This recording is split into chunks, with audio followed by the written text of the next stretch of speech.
तो दोस्तों मेरे पिछले चैप्टर में जो आपने देखा है पढ़ा है उसमें आपने तत्सम और तद्भव के बारे में पढ़ा है कि तत्सम और तद्भव क्या होते हैं, किस तरह से हम उनको पहचान सकते हैं। अब ये जो सेकंड चैप्टर है, इस सेकंड चैप्टर में हम लोग आपके लिए लेके आए हैं कि आपको कैसे पहचानना पड़ेगा। ये ट्रिक्स वाला मामला नहीं है, ये सिर्फ आपको पढ़ने के लायक चाहिए कि आप कैसा पढ़ते हैं, किस तरह से आपके दिमाग में बैठता है और कैसे हम तत्सम और तद्भव को अच्छी तरह से पहचान सकते हैं और एग्जाम में उस ऑप्शन को देख सकते हैं। यहाँ मैंने कुछ शब्द लिख रखे हैं, उन शब्दों में आप ये देखने की कोशिश करेंगे कि कौन सा तो तद्भव है और कौन सा तत्सम है। चेक कर लेते हैं। अचरज, अश्विन, घी, कंजूस, चौबे, हास्य, वृश्चिक, सेज, श्रृंगार, वत्स, कच्छप, जीभ, गोधूम, उपाध्याय, अश्रु, गांव, श्रृंग, धर्म, घृणा, मृत्यु, इक्षु, खत्री, वृक्ष, पंचदश, लक्ष्मण, आंख, त्रयोदश, घर, मृत्तिका, सावन, शमशान और नखत। ये कुछ एग्जाम्पल हैं। इसमें से हमें पहचानना है कि कौन से यहाँ पर तत्सम है और कौन से तद्भव है। तो हम कैसे पहचानेंगे, उसके लिए मैं कुछ नियम लिख देता हूँ। उन नियमों को आप पहचान लेंगे, याद कर लेंगे या समझ लेंगे, तो फिर आप सभी जगह तत्सम और तद्भव को पहचान सकेंगे। देखिए मैं पहला नियम लिख रहा हूँ, इसको हम इस नियम के हिसाब से सॉल्व करेंगे, क्योंकि जब तक हमें सूत्र याद नहीं होगा हम प्रश्नावली को हल नहीं कर सकते हैं।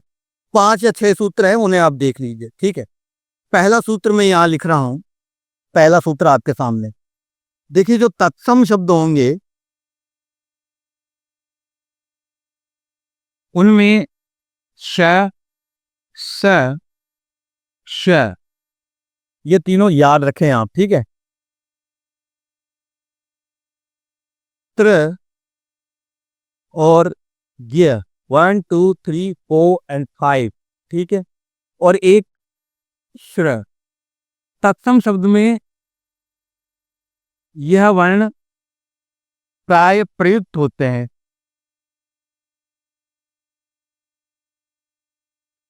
देखते जाइए, तत्सम में ये प्राय प्रयुक्त होते हैं।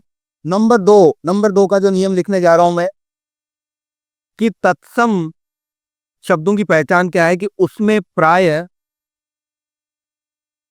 अक्षर जो है यानी वर्ण जो है वो आधे प्रयुक्त होंगे। यानी कोई भी वर्ण है ना, वो आधा प्रयुक्त होता नजर आएगा,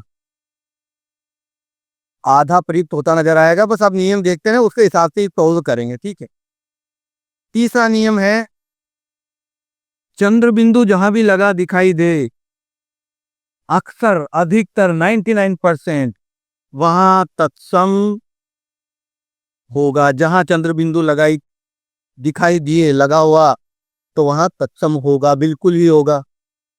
चौथा है कि तत्सम या तद्भव एक दूसरे के वर्ण से मिलते हुए दिखते हैं,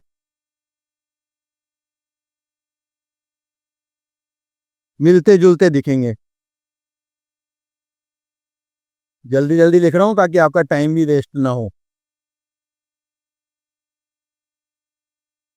पांचवा बहुत बढ़िया नियम है, पहचान का नियम है। जहां भी आपको रेप वाला र यानी आधा र दिखे, या आधा र ही है, जहां भी जिसमें भी आधा र दिखे या री दिखे, री की मात्रा यानी कि इसका स्वर आपको नजर आए, ये भी तत्सम होंगे। और छक्का मारना है, छक्का नियम देखना है हमारे को। श, स और श, ये तत्सम तो होंगे ही, ऊपर लिखा हुआ है। ये वर्ण जहां प्रयुक्त होंगे तत्सम तो होंगे, लेकिन इनका जो तद्भव रूप हो जाएगा, इनका जो तद्भव रूप हो जाएगा वो ख अक्षर में हो जाएगा। ज्यादा दिमाग लगाने की जरूरत नहीं है, सिर्फ समझना है, समझ करके इसको सोल्व करना है। यही चलते हैं अपन। ठीक है, ये नियम एक बार देख लें। तत्सम शब्द श, श, च, त्र और य, या, श्र, यह वर्ण प्रयुक्त होते हैं तत्सम में। तत्सम प्राय अक्षर आधा हो जाएगा। चंद्र बिंदु जहां भी लगा होगा वो तत्सम हो जाएगा। और तत्सम और तद्भव एक दूसरे के मिलते जुलते वर्ग या वर्ण के जैसे नजर आएंगे। र आधा रहेगा तत्सम में, और री वाले वर्ण भी होंगे तो वो भी तत्सम होंगे। नियम उतार लीजिएगा आप, है ना, उसके हिसाब से काम करेंगे। आप लिख भी लीजिएगा इसको। और क्ष, स और श, ये जहां भी आ रहे हैं तत्सम में आ रहे हैं, इनका प्रयोग जब हम करेंगे, जब इनका प्रयोग करेंगे तो इनका प्रयोग जब तद्भव में जाएगा तो ख हो जाएगा। क्योंकि अवधी और मागधी और ब्रज भाषा में लेखकों ने जब प्रयोग करना शुरू किया तो क्ष को ख में प्रयोग किया। यहाँ तक कि डिंगल और पिंगल भाषाओं में भी जो राजस्थानी के प्राचीन रूप है, मारवाड़ी के, डूडाड़ी के, इनके प्राचीन रूप जो हैं उनमें भी क्ष, श या इसका आपने क्या नाम लिया अपन ने, श का प्रयोग ख में हो जाएगा। देखिएगा कैसे इनसे पहचानने, हर शब्द में आपको ये पांचों नियम प्रयुक्त करने पड़ेंगे। इन पांचों में से कुछ ढूंढना पड़ेगा, इन पांचों से ढूंढना पड़ेगा। कैसे? मैंने लिखा अचरज, यहां पर अचरज लिखा हुआ है। अचरज तद्भव रूप है, इसका तत्सम रूप होगा आश्चर्य। अब आप देखें मैंने जो नियम लिखे हैं, तत्सम में स्वर रहित व्यंजन दिख रहा है क्या? यहाँ स्वर रहित व्यंजन नियम लिख रखा है मैंने, स्वर रहित व्यंजन दिख रहा है क्या कहीं? तो नहीं दिख रहा है, आधा अक्षर नहीं दिख रहा है, लेकिन यहां हमें श दिख रहा है, तत्सम में श दिख रहा है और मिलता जुलता वर्ण दिख रहा है, मिलता जुलता स्वर दिख रहा है, तो अचरज का आश्चर्य हो गया। अश्विन में भी श दिख रहा है, मैंने जैसा वहां लिख रखा है, तो अश्विन क्या है? तत्सम होगा, तो तत्सम का क्या हो जाएगा? यहाँ तद्भव करना है, तो तद्भव उसका होगा अचरज। सॉरी, यहां से आगे अश्विन का होगा आसोज। आसोज एक माह होता है, तिथि होती है, हिंदू महीने की तिथि जो होती है ना, वो तिथि हो गई। घी तद्भव है, घी हो जाएगा घृत। कंजूस, कंजूस का हो जाएगा कृपण। देखो मिलते जुलते, का घ घ अ आ मिल रहा है ना, नियम ही तो काम कर रहा है। कंजूस। अब देखिए री की मात्रा मैंने लिखा है, यहाँ नियम देखो कहा गया, ये रहा री की मात्रा, लग रही है ना, ये लग रही है, ये लग रही, ये मात्रा। चौबे तद्भव है, चौबे का हो जाएगा चतुर्वेदी। उत्तर प्रदेश के जो लोग हैं चतुर्वेदी, पहले वो चतुर्वेदी लिखा करते थे, आजकल चौबे लिखने लग गए। वैसे ही त्रिवेदी, त्रिवेदी, वैसे ही द्विवेदी, ये वहीं से ही है, ठीक है। हास्य, हंसी, चंद्र बिंदु लग गया, आ गया नियम, उसी नियम के हिसाब से चल रहे हैं। वृश्चिक, श आया है, री की मात्रा भी है, श आया है, री की मात्रा भी है, तत्सम है, तत्सम है। सेज, सेज का मैं यहां लिख देता हूं ना, ये जिसका लिखना अपने को बोर्ड पर जगह कम है। शैया, श आया है, आधा भी आया है, अक्षर आधा आया है ना भाई, देखो मैंने लिखा है वहां। सुंदर, श्रेय आया है क्या? ये रहा श्रेय। वी की मात्रा रेफ आधा, र की मात्रा आधा आ रहा है, तत्सम है। वत्स आधा है, तत्सम आधे वाले, बछड़ा। कच्छप आधा आया है, कछुआ। देखिए मिलते जुलते वर्ण भी आ रहे हैं। जीभ, यहां लिख देते हैं जिरुआ, आधा आया है, ज मिलता जुलता वर्ण है। गोधूम, गेहूं, ग और ग चंद्रबिंदु का प्रयोग। उपाध्याय, उपाध्याय प्राचीन काल के शब्द हैं, मैंने कहा जो संस्कृत के समान है, ये संस्कृत के समान शब्द है तो तत्सम है। ओझा का, उपाध्याय का हो जाएगा आपका ओझा, ठीक है। बोला सर आपको कैसे याद है? तो ये पांच ये नहीं पढ़े थे भाई, पढ़े कैसे? निकाले इनको ढूंढ ढूंढ के, खोद खोद के, समझ करके कि यार तत्सम और तद्भव लाखों पढ़ लिए, समझ में आ गया कि ये नियम को निकालने हैं। इसी से बच्चों को, स्टूडेंट्स को समझ में आ जाएगा, पहचान लेंगे, परेशानी नहीं होगी और कोई भी एग्जाम क्रैक करने के लिए सफलता की सीढ़ी चढ़ ही जाएंगे, ठीक है। यहाँ आ गए, यहाँ आ गए, यहाँ आ गए अश्रु। अश्रु का हम लिख देंगे आंसू, चंद्रबिंदु आ गया अ, मिलते जुलते वर्ण, ठीक है।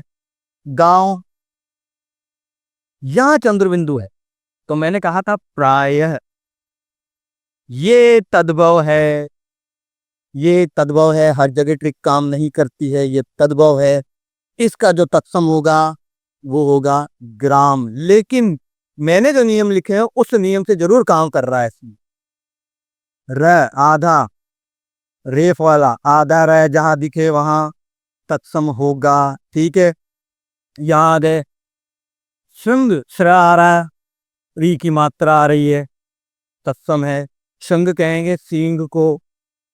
धर्म र का प्रयोग हो रहा है, इसको ये तत्सम है, आधे रे का प्रयोग हो रहा है, तत्सम है। इसका तद्भव क्या हो गया? धर्म। हम कहते हैं ना धर्म कर्म, कर्म का कर्म और धर्म का धर्म।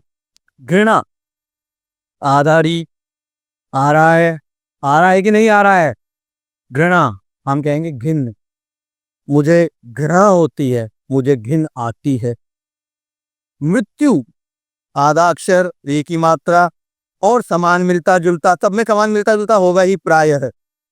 मृत्यु का होगा मौत। ठीक है, ये शब्द हमने गढ़े हैं। गढ़े मतलब ये तत्सम से तद्भव में चले गए, ये तत्सम है। इक्षु, इक्षु दंड, ईख, ई से ईख वो पढ़ते थे, ये वो है। क्ष का प्रयोग हो रहा है क्या नहीं हो रहा है? देखिए हो रहा है। ठीक है, खत्री, अब ये वाला नियम काम कर रहा है। कौन सा कर रहा है? क्ष, स या श जहां भी होंगे वहां ख का प्रयोग हो जाएगा। खत्री को क्षत्रिय कहा गया है तत्सम भाषा में। पंजाबी या सिंधी कास्ट के या उस भाषा के वर्ग के जो लोग हैं, वो जब कभी क्षत्रिय थे, मतलब वो क्षत्रियों की ही पीढ़ी है, वो जो क्षत्रिय हैं वो अपने सरनेम के आगे अक्सर खत्री लगाया करते हैं। रियलिटी में प्राचीन काल में वे क्षत्रिय हुआ करते थे। ठीक है, इसलिए खत्री का प्रयोग होता है। पंजाबी पुत्र खत्री कई लगाते हैं। ठीक है, रिक्ष, री का प्रयोग हुआ है क्या? देखो मैंने री का नियम लिख रखा है, री का प्रयोग हुआ है। रिक्ष, रिक्ष कहेंगे हम रीछ को। मैं खुला खुला नहीं लिखता हूँ, बांध करके लिखता हूँ ताकि ढूंढना आपको पड़े। भाई मेहनत तो थोड़ी आप भी करेंगे मेरे साथ में, सारी मेहनत हम करेंगे। अगर बच्चे को उंगली पकड़ के चलाते रहे 15 साल की उम्र तक, तो वो उंगली पकड़ करके ही चलता रहेगा। लेकिन आप उसकी उंगली एक बार छोड़ करके देखिए तो उसको अपना रास्ता नजर आएगा, खड़ा होगा, उठेगा, चलेगा और फिर दौड़ेगा भी आप लोगों की तरह। मैंने यहाँ लिखा पंचदश, संस्कृत जैसा शब्द हिंदी में इस्तेमाल होता है, हिंदी में प्रयोग होता है, तो वो तत्सम हो जाता है। पंचदश 15 श का प्रयोग हो रहा है और प और पवन समान, एक दूसरे से मिलते जुलते। लक्ष्मण पहले भी पढ़ चुके चैप्टर में। लक्ष्मण लखन, क्ष का प्रयोग हुआ है। ल और ल मिलते जुलते हैं, तत्सम में मिलता जुलता आएगा, तद्भव में मिलता जुलता आएगा, लखन। आंख, आंख को हम कहेंगे, देखिए यहाँ चंद्र बिंदु है, ये भी तद्भव है, तत्सम नहीं है। मैं बार बार बात कह रहा हूँ प्राय, और ये भी कह रहा हूँ कि ट्रिक तब काम करती है जब हमें पूरा समुद्र तैरना आ जाए और फिर बाद में डूबने लगे तो नजर आए कि इस ट्रिक से हम निकल सकते हैं। लेकिन तैरना तो आएगा, और तैरना कब आएगा? जब आप उसमें लगातार प्रैक्टिस करेंगे, अभ्यास करेंगे, ज्यादा से ज्यादा तैरेंगे, तब होगा। आंख का होगा, यहां लिख देते हैं, थोड़ी जगह बाकी है, अक्ष या अक्षी, आंख। त्रयोदश, त्र का प्रयोग हुआ है कहीं, ये रहा त्रयोदश, 3 और 10 हम बोल देते हैं 13, तद्भव है वो, ये तत्सम है। घर को, वही राजा महाराजाओं वाली भाषा बताया ना मैंने पिछले चैप्टर में, तत्सम और तद्भव में, कि राजा महाराजाओं वाली जैसी भाषा दिखे तो वो तत्सम जैसी होती है। ग्रह, ये तत्सम है, ये तद्भव है। मृत्तिका, अब मृत्यु यानी मृत्यु वाला नहीं है, ये मृत्यु का थोड़े टिपिकल शब्द आ जाते हैं। मृत्यु का तत्सम शब्द है, मैंने बताया आधे से टूटे हुए शब्द। मिट्टी, मिट्टी तद्भव है साहब, है ना। सावन, श्रय का प्रयोग होगा, तद्भव है। श्रावण महीना, श्रावणी तीज कहते हैं, या सावन की तीज। शमशान, और हमने इसका तद्भव कर दिया है मसान। नखत, ख का प्रयोग हुआ है यहाँ, यानी कि क्षय स या श में से आएगा, ये है तद्भव। इसका तत्सम होगा नक्षत्र। अभी कुछ शब्द आपके सामने मैं आपको देने वाला हूं, जिनको प्रैक्टिस से आपको भी करना होगा, कुछ में मदद में आपकी स्क्रीन पर आप देखिए। मैंने यहाँ सामने लिख रखा है तद्भव, और उसके सामने लिख रखा है तत्सम। तो अब देखते जाएं, जहां श का प्रयोग हो रहा है, जिसे आप षटकोण में पढ़ते हैं मूल रूप से, 18 को हम कहेंगे अष्टादश, सामने लिखा हुआ है। काठ का होगा काष्ठ, जेठ का होगा ज्येष्ठ, 8 का होगा अष्ट और ऊंट का होगा उष्ट्र। यानी तद्भव से किस में चले गई है, तत्सम में। और प्रयोग किसका हो रहा है, वही षटकोण वाले आधे श का प्रयोग हो रहा है। एक और देख लेते हैं इसमें, जो आप लास्ट में मैंने लिखा है। मैंने लिखा है यहाँ कोठा। कोठा को प्राचीन काल की भाषा में कोष्ठ कहते थे, और कोष्ठ आप सामने देख ही रहे हैं, आधे श का प्रयोग हुआ है। ठीक है, इसी तरह से दूसरे पे आ जाते हैं, श पर आ जाते हैं, जिसे आप शलजम वाला कहते हैं। इसमें क्या है, मैंने तत्सम और तद्भव का आपको बताने की कोशिश की है। आप देखिए, मैंने यहाँ लिखा है तद्भव। तद्भव जो है वो है अचरज। अचरज का होगा आश्चर्य, आरायश। 80 का होगा अशीति। आसोज का होगा अश्विन, जो अभी अभी आपको पढ़ाया भी है। आयसु तद्भव है, इसका तत्सम होगा आदेश। पछतावा पश्चाताप। 15 पंचदश, और बांसुरी का हो जाएगा वंशी। इसी तरह से मैं आता हूं त्र पर। कपूत का हो जाएगा कुपुत्र, 13 का होगा त्रयोदश, तिमाही का होगा त्रैमासिक, और 3 का होगा त्रीणी। खत्री का होगा क्षत्रिय, जो मैं पहले आपको बता चुका हूं। ये स्क्रीन पर जो आप देख रहे हैं ये बिल्कुल एक्यूरेट है, पढ़ने में आसानी रहेगी, याद करने में आसानी रहेगी। अब हम क्ष में देख लेते हैं। अक्षत, अक्षत, अक्षत यानी बिना क्षत हुआ, बिना टूटा हुआ। अक्षत चावल को भी कहते हैं, जो बिना टूटा हुआ चावल पूजन में काम लिया जाता है। आखा, अक्षय, अक्षय कुमार वाला नहीं है। आखा वो आखा है जो हम आखा तीज में प्रयुक्त करते हैं। कोख, कुक्षी। तीखा, तीक्ष्ण। पंछी, पक्षी। राखी, रक्षा। राखी का त्योहार रक्षा बंधन यानी रक्षा सूत्र कह देते हैं। अब हम आएंगे श्र पर। आंसू का हो जाएगा अश्रु। सावन का, जैसे मैंने बताया आपको कि सावन, और श्रृंगार, श्रृंगार। अब हम री पर आ जाते हैं। भ्रातृ तत्सम है। भ्रातृ का हो गया भाई। भ्रातृ जाया, भाभी। कृत किया। कृपण कंजूस। कृष्ण कान्ह, कान्हा कर देते हैं कई लोग जो बोलते हैं। और घृत का हो जाएगा घी। अब एक दूसरे नियम में हम आते हैं कि स्वर रहित व्यंजन यानी आधे का प्रयोग होता है। ओझा का हो जाएगा, ओझा तद्भव है, ओझा का हो जाएगा उपाध्याय, जो मैं अभी बता चुका हूं। कछुआ, कच्छप। आलस, आलस्य, मैंने कहा ना संस्कृत जैसे शब्द वो तत्सम होंगे जो हिंदी में प्रयोग होते हैं। अटारी का अट्टालिका हो जाएगा, जिसको लोकल भाषा में लोग अटान, लटान, टांड कहते हैं। अंधेरा का हो जाएगा अंधकार।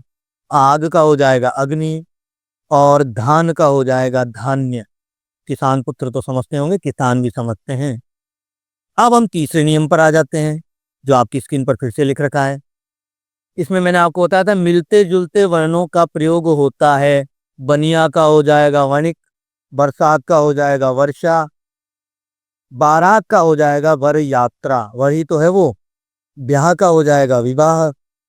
बंदर का हो जाएगा वानर। अब आप शब्दों को देखिए, बंदर तद्भव है और वानर तत्सम है। बच्चा का हो जाएगा वत्स, और सफेद का हो जाएगा श्वेत। अब मैंने आपको बताया एक नियम और, कि आधा र यानी कि रेप वाला र, जो आधे र की मात्रा का हम प्रयोग करते हैं, और री से ऋषि वाला, उनसे तत्सम ही बनेंगे। वो जहां प्रयोग होंगे वहां तत्सम ही होंगे। जैसे श्रृंग का होगा सींग। हर्ष का होगा हरख। हरख इसलिए होगा क्योंकि मैंने आपको बताया ना, अभी आपने जो चैप्टर पढ़ा उसमें मैंने आपको बताया कि इसमें जो कवि, लेखक, अवधी, मागधी और ब्रज भाषा के कवि जो होते थे, वो ख का प्रयोग ज्यादा किया करते थे श और श के रूप में। सर्प का हो जाएगा सांप। भ्रू का हो जाएगा भोहे। और अंग्रेजी के शब्द में भी आईब्रो हो चुका है, श्वेष्ठी का हो जाएगा सेठ। करूंगा तत्सम और तद्भव बहुत ज्यादा प्रयोग में आने वाले शब्द होते हैं, सामान्य हिंदी भाषा में भी आने वाले होते हैं, साथ ही आपकी आम बोलचाल की भाषा में भी होते हैं। हम मानक हिंदी सीख रहे हैं, मानक हिंदी यानी एक्यूरेट हिंदी। तत्सम से तद्भव की ओर, तद्भव का प्राचीन रूप तत्सम में क्या था और अभी भी क्या प्रयोग होता है, वही तो हम सीख रहे हैं। तो अगले चैप्टर के लिए तैयार रहें और मेरे साथ जुड़े रहें। धन्यवाद।